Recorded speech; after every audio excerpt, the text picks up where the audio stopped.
to the second half of KISS Community Connections, 103.1 KISS FM. I'm Phyllis Jones, still your host. And you know what? I have a complaint. Y'all know my 40-degree weather is not out there. I can only live in 40-degree weather.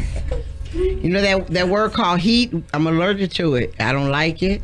It changes my attitude. It changes my mindset. I don't like it. So I want my 40 degrees back by tomorrow. For real, no kidding. You know, Texas has cheated me out of snow. I like throwing snowballs at people I don't know.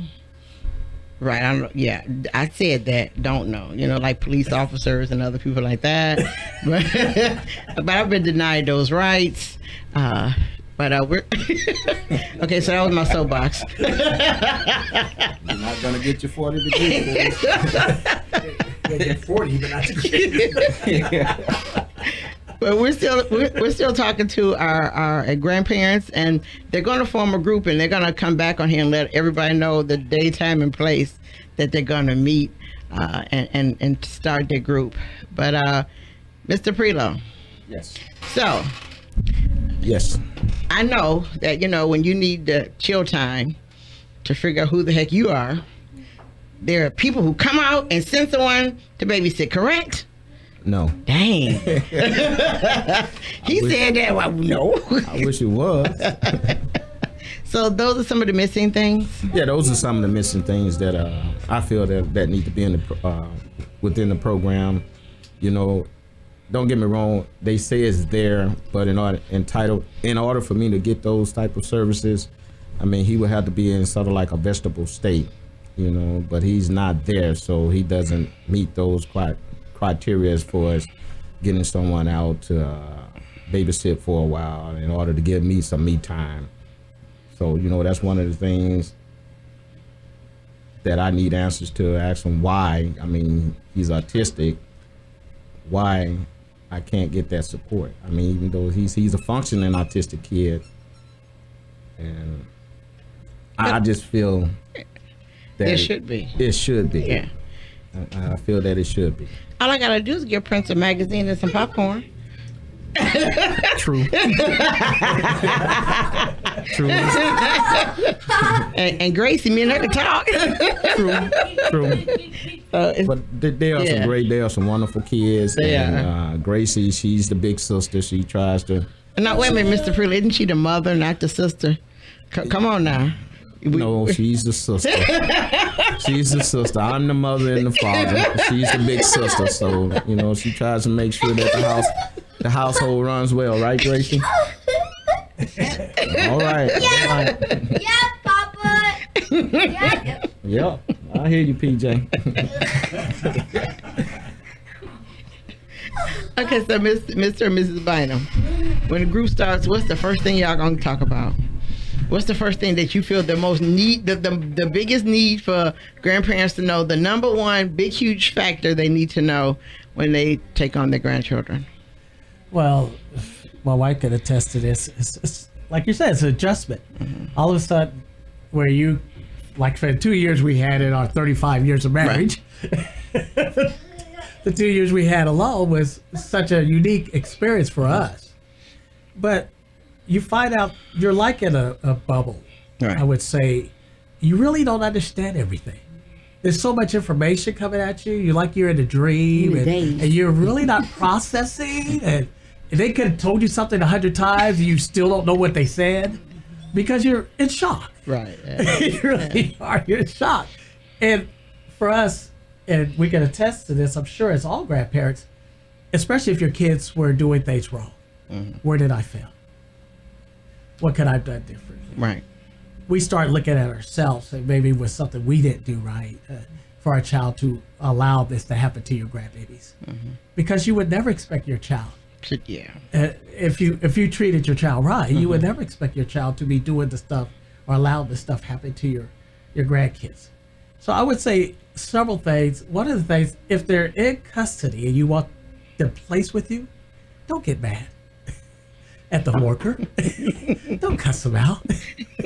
Don't tell them how full of it they are and everything else, because you won't get that child placed with you.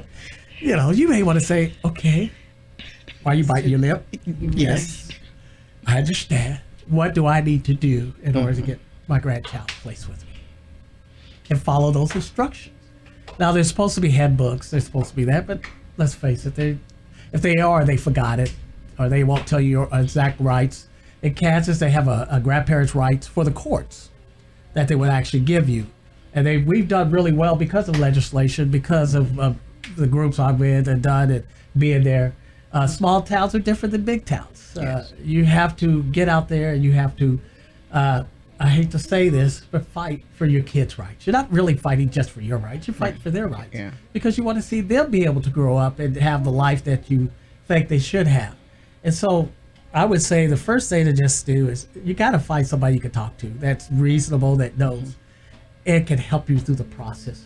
Just to roll them in school was a process. When we first got our grandkids and we tried to roll them in school, matter of fact, when we first got them, they told us school was about to start. They said, okay, what school they going to? What do you mean?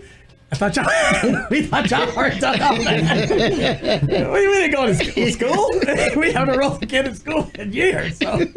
So just the simplicity things, the simple things, whether they're medical conditions or the other stuff, you need to have somebody you can talk to. That's why it's important, like you said, that we start something. We get it. And I've always said, no matter if I leave or somebody else leave, it continues to function. If you do it right. And we rely on each other more than we rely on systems. Because systems will always fail you. Legislations will change. Yeah. People will have priorities that are different. But we are always going to be there with our kids. And so we have to do all these things and look at that thing. So I would just say, call somebody, call a friend, call a grandparent. Your grandparent, call your grandparents. Call somebody. So my last question, I'm going to ask Mr. Preto this question. Something that you all have had to do. Okay. We all know we must remain healthy. We know we're supposed to remain healthy. But when you take on your grandchildren and they're younger, how does that play into your health?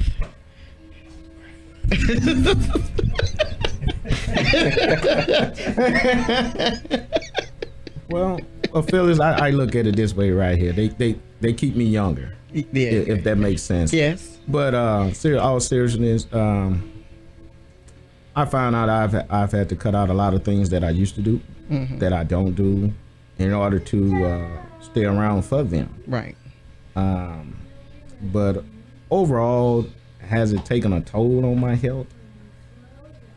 I can say. But does it make you make sure that your health is intact? Is where I'm going. Does it make sure that does that make you make sure that I need to stay healthy around for my grandkids because they're mine? That can work both ways. I mean, yeah, you want to, but then again, on the other hand, it's like, well, then I don't want to know, because you're so focused on the grandkids. Right. If that makes sense. Yeah. I don't want to know. You're so focused on the grandkids, you want them to be healthy and all that. You seem to sometimes forget about yourself. You become second, and they're first. So it's sort of kind of a two-way street. But my overall health, I would say it's so. I mean, there's issues with me, beyond my control. But you were a soldier, so yours is kind of. Well, I was a soldier. Well, you were a soldier, so we understand y'all have those, those days. What days? Those days where your body reminds you that you spent all those years in the military. Oh yeah, when I get up in the morning and can't move. Yeah, absolutely. But overall, I take pretty good care of myself. Yeah. Okay, Mr. and Mrs. Bynum. My wife talk first. Well, what I was going to say is that when we got our grandkids, to me, I felt like everybody asked them, how can you do this? How can you have all this energy and everything? And what I tell them, that they make me younger because you be doing so much for them. And then I always like to work out. So what I would do is I found a program at the YMCA. I know they don't have too many programs here in Texas like that though, but they have programs where kids can go free in the summertime, or you can go work out. So I will work out to help keep my energy up, because like you said, that you have to be strong for them, because when you go through all this, when you first get the kids emotionally, and you just feel like you just all worn down out and beat down, and you feel like it's just hard to you have to have your mind physically and your body strong so that you can take care of the kids. And So that's what I do. I had the kids go to the Y, and they did different things in the summertime, and where I was able to work out. Me and my husband both did that. So, and I was also going to say we don't have health insurance. We hot sale. Me and my wife right now, because though I was in the Army, I was in National Guards, got a medical discharge, but I didn't realize I could get benefits. So when I quit my job, now we could both go without health insurance. So one of the things we do have to is get healthy, stay healthy. But our kids are older, so we can go to the gym now, sir. You just keep on holding on. I want to thank you two families for coming in and talking with us, and also for starting the group that's going to start real soon, so we can send everybody to where you're going to meet at and get everybody going. But I have two friends who want to also tell everybody goodbye. Say goodbye, Prince. Bye. No, look, say goodbye. Bye. Come here, Gracie. Gracie, like, no, she's not doing this to me. Say bye, Gracie. Bye. I want to thank everyone for listening to KISS Community Connections 103.1 KISS FM. I want you to always remember, you cannot lead a positive life with a negative mind. We'll talk to you next Sunday. Bye now.